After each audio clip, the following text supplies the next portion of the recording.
Hi, it's me again. Today I'm going to show you another very simple recipe, and it's one of my dad's favorite food to eat. Well, when he was alive, bless him. I'm making BOUREKIA me Halloumi. Now, it's a speciality from his village, not my village. He came from Argaki and my mother came from kourou. And we don't do these pastries in kourou, but in Argaki, they're very popular. So my grandmother had to teach my mom how to make them. They're very simple to make. Everything I make is very simple. So let's get on with the ingredients and the recipe. Okay, in here we've got 2 halloumi grated with some fresh mint, and I'm going to add 3 eggs in it and some black pepper. Okay, and the pastry is very, very nice. It's not the same pastry that my grandmother showed my mom how to make. It's a recipe that I prefer to use. It's a more modern pastry and nice and more fluffy. So we use plain flour. I made the pastry already because I'm going to give you the recipe anyway. So plain flour, we've got Greek yogurt, we've got salt and pepper, oil, you can use olive oil if you can afford it, or vegetable oil, some milk, and that's it.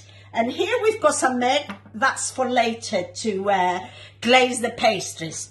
Okay, we're ready now to add the eggs into our halloumi. You need about 3 eggs, that's all. Sometimes you may need more, it depends how big your eggs are. It's the only moist you're putting in your halloumi really, so you need something to bind everything together.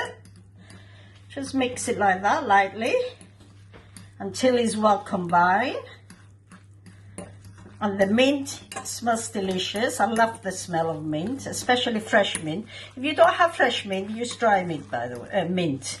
You don't need to use fresh one, but it's better. Fresh is always better. I think so when it comes to herbs.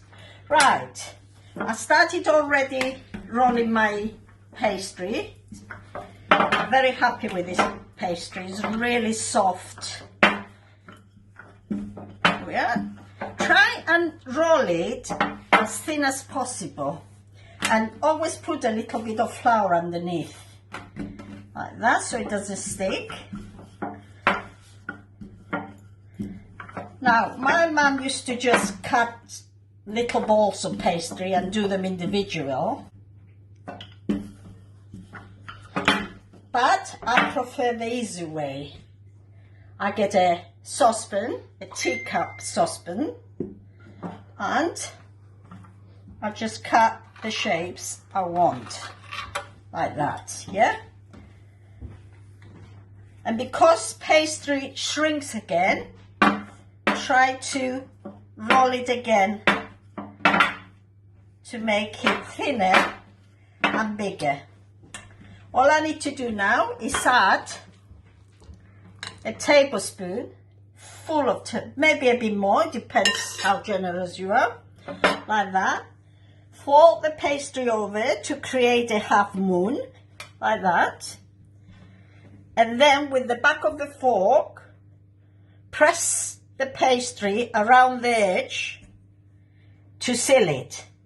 Now, after that, you put them on trays lined with baking paper, and then you brush them with some beaten egg, like that. Shall we do another one? Yes, let's do another one. And obviously, when I fill the tray, I have to bake them. And I'll show you the finished ones when we baked at least a tray full of them. And by the way, you can make them as big or as small as you want. It doesn't matter. Look, this is a bigger one. Yeah? Brush it again. And another thing you could do is put some sesame seeds on top if you like. Or anything really. Poppy seeds or black sesame seeds would look nice. Okay, I'm gonna fill this, carry on with this, and then I'm gonna put them in the oven at about 180°C gas 4 for about 20 to 25 minutes until golden brown, really. I don't want them dark. And then I'll see you in half an hour. Okay, they're out of the oven. Don't you think they look pretty? Well, I think they do. All we did, we brushed them with egg wash and sprinkled them with sesame seeds. 2 types of sesame seed, black and white. All we have to do now is taste them and see what they taste like. Let's break one in the middle. Can you see the filling? Lots of halloumi there.